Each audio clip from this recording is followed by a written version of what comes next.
Assalamualaikum warahmatullahi wabarakatuh. Perkenalkan, nama saya Penny Andriawati dengan NIM 0121221069 dari Prodi S1 Administrasi Publik STIA AAN Yogyakarta. Jadi di sini saya akan memberikan kesimpulan mengenai materi kehidupan manusia di hari akhir. Materi yang pertama adalah definisi iman kepada hari akhir. Iman sendiri adalah keyakinan dalam hati yang diucapkan dengan lisan atau dengan amal perbuatan atau tindakan. Sedangkan pengertian hari akhir adalah hancurnya seluruh alam semesta dan segala kehidupan yang ada di dalamnya. Jadi dapat disimpulkan bahwa iman kepada hari akhir adalah meyakini dan percaya bahwa seluruh alam termasuk dunia dan seisinya akan mengalami kehancuran. Lalu materi yang kedua adalah macam-macam hari akhir. Macam-macam hari akhir ada dua, yaitu kiamat sugro dan kiamat kubro. Kiamat sugro sendiri adalah berakhirnya kehidupan sebagian makhluk hidup atau alam. Contohnya adalah kematian seseorang ataupun wafatnya seseorang. Sedangkan kiamat kubro adalah hancurnya seluruh alam semesta dengan segala isinya yang dimulai dengan tiupan pertama sangkakala malaikat Israfil. Materi yang ketiga adalah tanda-tanda hari akhir. Tanda-tanda hari akhir sangatlah banyak. Yang pertama adalah ketika budak perempuan melahirkan anak majikannya. Lalu lenyapnya ilmu pengetahuan dan meluasnya kebodohan. Lalu meluasnya tindakan kejahatan seperti pencurian, tindakan asusila, lalu korupsi, dan masih banyak lagi. Tanda-tanda yang selanjutnya adalah masa atau waktu terasa amat pendek. Terus munculnya Dajjal, terbitnya matahari dari arah barat. Materi yang selanjutnya adalah fase kehidupan manusia menuju akhirat.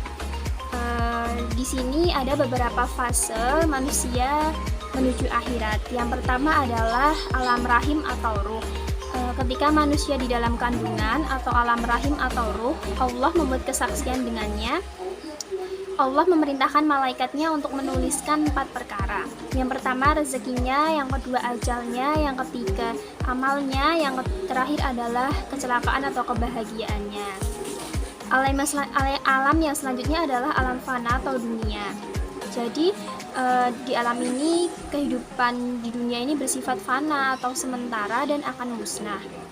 Semua makhluk hidup akan mengalami kematian. Lalu alam yang selanjutnya adalah alam barzah atau alam kubur. Pada saat manusia di alam barzah atau alam kubur, manusia akan dimintai pertanggungjawaban atas kehidupan di dunianya. Ditanyakan seperti, siapa Tuhanmu, siapa agamamu, siapa nabimu, apa kitabmu, di mana kiblatmu, siapa saudaramu. Pertanyaan-pertanyaan tersebut ditujukan untuk manusia yang baik ataupun yang ingkar ataupun kafir, dan akan mendapatkan nikmat kubur atau malah sebaliknya, mendapat siksa kubur. Lalu fase yang selanjutnya adalah alam ba'ats atau kebangkitan dari alam kubur. Di alam ini manusia akan dibangkitkan dari alam kubur untuk diperlihatkan segala amal kebaikan atau keburukan selama di dunia. Alam yang selanjutnya adalah alam mahsyar atau pengumpulan. Pada alam ini, manusia akan dikumpulkan pada suatu tempat yang sangat luas yang bernama padang mahsyar. Manusia akan diperlihatkan segala amal perbuatannya di dunia. Keadaan manusia di alam ini ada yang datang dalam keadaan bahagia atau wajahnya bersinar, berseri, dan ada juga yang sedih atau mukanya suram.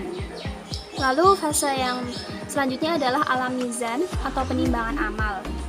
Pada alam ini segala amal perbuatan baik atau buruk manusia ditimbang di neraca atau timbangan amal. Fase yang selanjutnya adalah alam hisab atau perhitungan amal. Setelah penimbangan amal pada neraca atau timbangan amal tadi, maka dapat diketahui berat kebaikan atau keburukannya. Untuk dihitung atau dihisab dan ditentukan akan kemana ditempatkannya manusia yang sebenarnya. Lalu fase yang terakhir adalah yaum al-din atau hari pembalasan. Nah, di sini di fase ini adalah berakhirnya rangkaian kehidupan yang pernah dijalani manusia. Yaum al-din juga disebut dengan alam akhirat karena tidak ada lagi kehidupan setelah itu.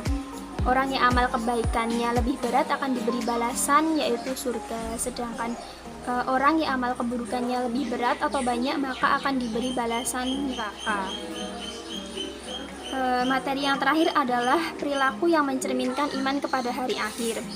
Perilaku yang mencerminkan iman kepada hari akhir dapat kita terapkan dalam kehidupan sehari-hari, seperti kita takut untuk berbuat dosa, mengingat Allah, lalu kita juga melakukan segala pekerjaan yang positif dengan ikhlas dan riang, lalu kita juga meningkatkan ketakwaan kita dengan sering beribadah kepada Allah, lalu kita juga berhati-hati dalam melakukan suatu perbuatan karena kita tidak tahu mana perbuatan yang baik atau buruk yang menurut Allah itu benar.